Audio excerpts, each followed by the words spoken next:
But అంత చేసిన మీకు ఎందుకు అన్యాయం I will challenge you that. Yeah This is openly, I will challenge you that. When we went, it was 5,000 and 5,000 అని చెప్పి ఒక హాల్లో పెడితే వనపర్తిలో 5,000 అంటే నేను వస్తున్నానని వాళ్ళు యాడ్ ఇస్తే it became 10,000. Then police people said you cannot have there. We went and did where ఒక మిల్లు ఓపెన్ గ్రౌండ్కి వెళ్తే 25,000 over people. Till I'm holding all my speeches. అన్నీ నేను మీకు చూపిస్తాను. ఓపెన్గా కూడా ఓకే, చంద్రబాబు నాయుడు గారు వచ్చిన తర్వాత నాకు థ్యాంక్ యూ అమ్మా అని చెప్పారు, అన్నీ ఒప్పుకుంటాను నేను. బట్ అంత పని చేసిన వాళ్ళని ఎలా చెప్పండి మీరు? రాజకీయాలే విరక్తి వచ్చేలాగా అయిపోయింది కదా, ఎవరిని నమ్మాలి? ఆ మధ్య చాలా వెక్కి వెక్కి ఏడిచారు మీరు, గుర్తు నాకు. అండ్ మధ్యలో కూడా కదిలిచ్చినప్పుడు మీరు ఏడిచేసేవారు. విరక్తి ఇన్సైడ్ హర్ట్, బిట్రేయల్ లాగా. చాలా బిట్రేయల్. ఇప్పుడు నేను మిమ్మల్ని ఏం అడుక్కోలేదు, నేను మీ దగ్గరికి నేనుగా రాలేదు, తప్పు నాదైతే నేను అనుకుంటాను, నేను వద్దు అన్నాను. ఆయన ఏమన్నారు? ఒక మహిళ, ఒక సెలబ్రిటీ అండ్ వైశ్య కమ్యూనిటీ, నాకు ఇవి మూడు కలిసి వస్తాయి, మీకు ఒక్కళ్ళకి ఇస్తే అన్నారు. ఎన్ని వైశ్య కమ్యూనిటీ మీటింగ్స్ పెట్టానో తెలుసా అండి మీకు? వేల కొలది నేను వైశ్య కమ్యూనిటీ మీటింగ్స్ పెట్టానండి. కరెంట్ లేని చోట కూడా నేను కళ్యాణ మండపంలో మైక్ లేకుండా గొంతు ఆరిగిపోయేలాగా ఫ్యాన్ కూడా లేకుండా నేను మాట్లాడాను. ఎలా ఉంటుంది ఆలోచించండి, ఎలా ఉంటుంది? అనకూడదు కానీ కత్తితో వెనక నుంచి సైలెంట్గా మిమ్మల్ని పక్కన పెట్టినట్టు అనిపిస్తుంది. చాలా హర్ట్, బిట్రేయల్ లాగా అనిపిస్తుంది. చాలా అన్యాయం జరిగిందండి మీకు. It was very bad. ఆ తర్వాత మీరు పార్టీని ఎప్పుడు వదిలేరు కవిత గారు?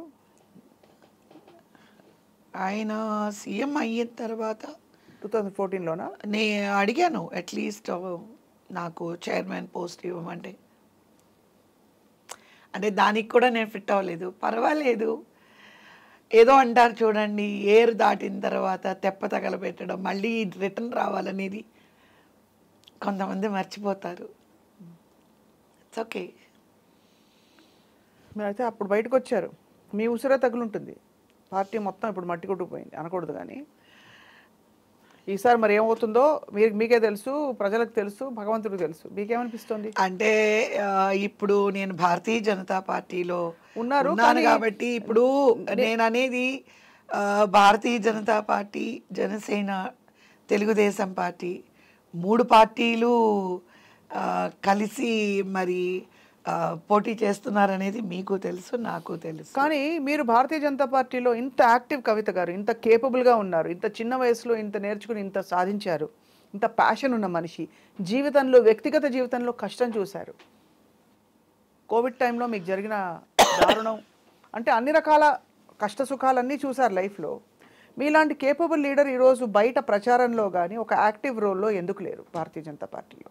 నిజంగా మీరు పార్టీలో ఉన్నారా అంటే మీరు చెప్పుకోవాల్సి వచ్చే పరిస్థితిలో ఉంది. ఎందుకలా? మీరు వెళ్ళట్లేదా? వాళ్ళు మీకు అవకాశం ఇవ్వట్లేదా? You are the right person, tell మీ.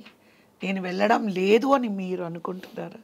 మీ తత్వం చూస్తే అలా అనిపించదు. స్టేట్ వైస్ ప్రెసిడెంట్ ఏపీకి అయినప్పుడు నన్ను స్టేట్ వైస్ ప్రెసిడెంట్ చేశారు, ఉమెన్ ఎంపవర్మెంట్ ఇన్ఛార్జ్ ఇచ్చారు ఆంధ్రప్రదేశ్లో. దాని తర్వాత ఇండియా స్టార్ క్యాంపెయినర్గా వేశారు నన్ను. నాకు ఈ ట్రావెలింగ్ చాలా మీటింగ్లకి కొన్ని అందుకోలేకపోతున్నాను అని నేను ఢిల్లీకి వెళ్ళి తెలంగాణకి మార్పించుకున్నాను. తెలంగాణకి వచ్చిన తర్వాత బండి సంజయ్ గారు తెలంగాణకి మార్పించుకున్న వెంటనే ద కోవిడ్ ఇష్యూ వచ్చింది. ఓకే, అది ఒక పక్కన ఉంటే నా లైఫ్లో కూడా మీకు తెలుసు చాలా కోవిడ్లోని ఒక పెద్ద మీ బాబు డిజాస్టర్ అయ్యింది. సో ఆ తర్వాత నాకు దేని మీద ఇంట్రెస్ట్ లేదు, ఫ్రాంక్గా మీకు చెప్తున్నాను. భారతీయ జనతా పార్టీ అంటే రాజకీయంగా ఇంట్రెస్ట్ లేదు, దేని మీద ఇంట్రెస్ట్ లేకుండా life was going on. For 1.5 years నేను బెడ్ రిడన్ అయ్యాను. ఎందుకో తెలీదు, బండి సంజయ్ గారు పరామర్శించడానికి అందరూ వచ్చారు, టీం వచ్చారు. వచ్చినప్పుడు ఏమనుకున్నారో తెలీదు, ఆవిడ ఇలా ఉంటే ఇంకా మనం ఏదైనా పార్టీ పరంగా ఇది చేయాలి అని చెప్పి ఆ టైంలోని రాష్ట్రపతి గారి దగ్గర నుంచి కూడా వచ్చి ఏమంటారు పరామర్శించారు. కానీ యాక్టివ్గా పార్టీలో ఉండమన్నారు. లేదు నాకు వద్దు అని చెప్పాను. లేదు మీరు ఇలా ఉండడం కంటే ప్రజల్లో ఉండండి, ప్రజల్లో ఉంటే కొంచెం మైండ్ ఇది అవుతుందని మిర్యాలు కూడా ఇన్ఛార్జ్ ఇచ్చారు. తర్వాత దీక్షలు ఇచ్చారు. సడన్గా ఓవర్ నైట్ మేము వేరే ప్రెసిడెంట్ని మార్చారు. ఓకే, ఎవరున్నా party is a party. Kishan Reddy గారిని వెళ్ళి నేను కలిశాను. సో నా సర్వీసెస్ మరి మీరు ఎట్లా యూటిలైజ్ చేసుకుంటారు అని అడిగాను. సో ఆయన దగ్గర నుంచి నాకేమీ ఇన్ఫర్మేషన్ ఏమీ రాలేదు. సో అలా ఉన్నప్పుడు మనం ఎవరిని ఇబ్బంది పెట్టకూడదని ఆల్రెడీ ఒకసారి పడ్డారు అందులో. చేసి చేసి ఉన్నదంతా ధార పోసేసి సిన్సియారిటీకి మనమే అన్ని విధాల అన్ని పెట్టేసి అన్ని తెలుగుదేశం పార్టీలోనే డబ్బు, మనశ్శాంతి అన్ని కోల్పోయారు అక్కడ. టైం, ప్రెషియస్ టైం, నా energy and most of all మీరు సాయికి పాప పేరు మధు, పాప పెద్ద పాప Madhu, Sai and Sravanthi. So first పాప, నెక్స్ట్ బాబా, లాస్ట్ బాబు. ముగ్గురికి మీరు కాకుండా పోయారు కదా ఆ టైం పీరియడ్ అంట. అసలు ఏం జరుగుతుందో తెలియదు. అసలు నాకు ఒక ఫ్యామిలీ ఉందా అని మా ఇంట్లో మా వారు అడిగారు, నీకు మా అందరం గుర్తున్నామా, మేము ఎవరో తెలుసా? అంత కష్టపడి చేసి ఇప్పుడు మళ్ళీ మరి బీజేపీలో చేరారు. వాట్ ఈస్ యువర్ ఫ్యూచర్ కవిత గారు? అంటే 2018లో చేరానండి. అది కూడా పెద్ద ఆయన అమిత్ షా గారు ప్రెసిడెంట్గా ఉన్నప్పుడు లేదు రండి, మీకు తెలుసు, మీకు జరిగిన అన్యాయం మాకు అంటే అన్నీ తెలుసుకునే కదండి అడుగుతారు. నేనుగా వెళ్ళలేదండి. నేను మీకు చెప్పాను కదండి, ఒకటి ఎప్పుడైతే తెలుగుదేశం పార్టీలో ఇలా అయిపోయిందో ఆ తర్వాత నేను ఇంకా టోటల్గా నో రాజకీయం ఫుల్ స్టాప్ అని నేను డిసైడ్ అయిపోయాను.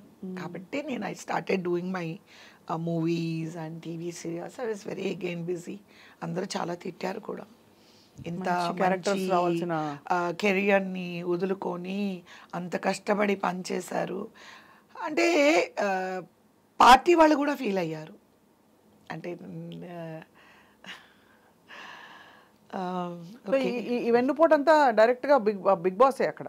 నాకెవరు తెలియదు కదండి, నాకు ఆయనే కదా. న్యాచురల్లీ అంత పని చేయించుకున్నప్పుడు మీకు ఇవ్వాల్సింది. సరే ఆయన పెట్టింది పేరని జనం చెప్తారు. అది కాదండి, నేను అనేది ఏంటంటే ఆయన నేను డైరెక్ట్ కాబట్టి నాకు ఒక పెద్ద పీట ఆయన వేసి ఉండాలి. ఎందుకు వేసి ఉండాలి అంటే మనం ఒక ఇంట్లో ఉంటామండి, మనకు నలుగురు పనివాళ్ళు ఉంటారు. ఆ నలుగురు పని వాళ్ళలో ఎవరు లాయల్, ఎవరంత కష్టపడుతున్నారో మనకి తెలుసు. వాళ్ళని మనం నెత్తిమే పెట్టుకోమా అండి? మీరు చెప్పండి. నేనైతే చేస్తాను. మా ఇంట్లో నలుగురు పనోళ్ళు ఉన్నారు, ఒక అమ్మాయి బాగా చేస్తుంది. మీ ఎగ్జాంపుల్ అర్థమైంది, కానీ మీరు పనోళ్ళు కూడా కాదు, మిమ్మల్ని అలా కాదు. నేను అనేది ఒక పార్టీలో రమ్మనొచ్చు, రమ్మని నేను శుభ్రంగా ఒక మంచి పట్టు చీర కట్టుకొని నీట్గా రెడీ అయిపోయి అలాగా నేను ఏసీ రూమ్లో కూర్చొని మీడియా ముందు మాట్లాడేసి ఏసీ కార్లో కూర్చొని వెళ్ళిపోతే ఒక విధంగా అనుకోవచ్చు. నేను అలా కాదండి. నడుం బిగించి బాబ్లీ కాదు, ఆ మహారాష్ట్ర వాటర్ ఇష్యూ అయినప్పుడు ఎన్ని రాస్తారు కాల్ చేశానండి, చేశాను. You know, you are in the media, your people might have covered everything. No, we covered that, and we also covered the time when you were heartbroken. You came out. It was a very emotional time. మీరు వెక్కి ఏడ్చేసేవారు ఆ టైంలో. అది కాదు స్వప్న గారు, నేను అనేది మీరు ఆపోజిషన్లో ఉన్నప్పుడు మహాసభలో నేను మీ పక్కన కూర్చొని సీఎం అయిపోయిన వెంటనే నేను జనాల్లో కూర్చోమని అంత మోసాను ఆ పార్టీని. నేను ఉడతా భక్తిగా నా వర్క్ కూడా ఉంది. ఇన్ని రోజులు నేను మహాసభలో ఈ పక్కన వేదిక మీద కూర్చున్న వ్యక్తిని జనంలో ఇవాళ వెళ్ళి నువ్వు కూర్చో అని అనడము ఎంతవరకు మీరు సబబు చెప్పండి. లేదండి, జనంలో నేను కూర్చోను అని అనడం లేదు స్వప్న గారు. లేదు నేను కూర్చుంటాను, నాకు ఆ ఈగో లేదు. మళ్ళీ నేను మీ గురించి ఆలోచిస్తున్నాను. నేను జనంలో ఉన్నానంటే మీ మీటింగ్ జరగనివ్వరు.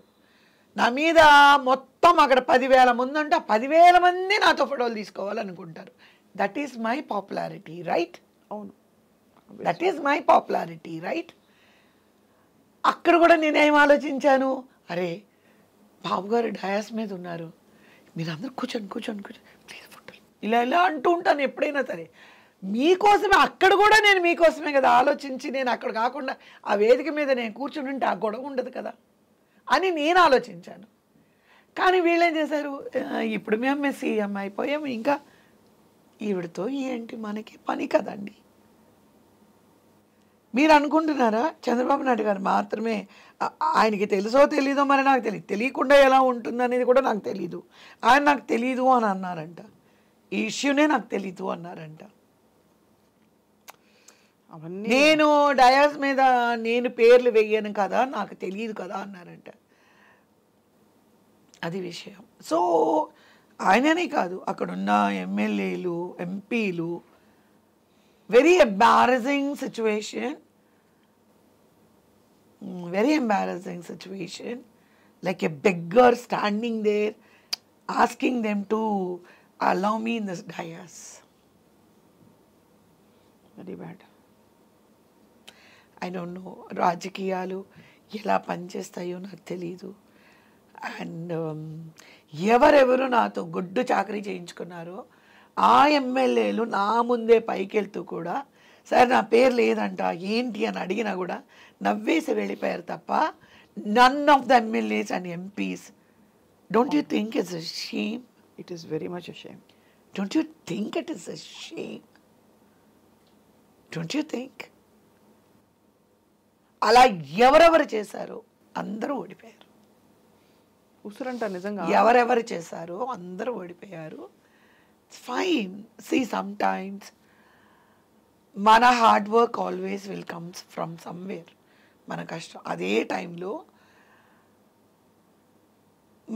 మనము యూస్ అండ్ త్రోగా ఉంటే ఏమవుతుంది అనేది కూడా దే టేస్టెడ్ ఇట్, ఆ రుచి చూసారు. ఒక ఎమ్మెల్యే నన్ను అడిగారు, నేను రాజమండ్రి బీజేపీ మీటింగ్కి వెళ్తున్నాను as a vice president Rajahmundry. దాంట్లో ఒక 2 ఎమ్మెల్యేలు వచ్చారు, పేర్లు I don't want to bring. వచ్చి ఏమ్మా ఇంకా తిడుతున్నావా మమ్మల్ని, ఆపేయమ్మా తిట్టకమ్మా అన్నారు. నేనన్నాను, నేను ఏమీ అన్నానండి, నేను ఎవరిని తిట్టను నేను తిడితే మీరు నేను ఈక్వల్ అయిపోతాను, నేను తిట్టను. ఆయన కుదిలేశాను, ఆయనే చూసుకో.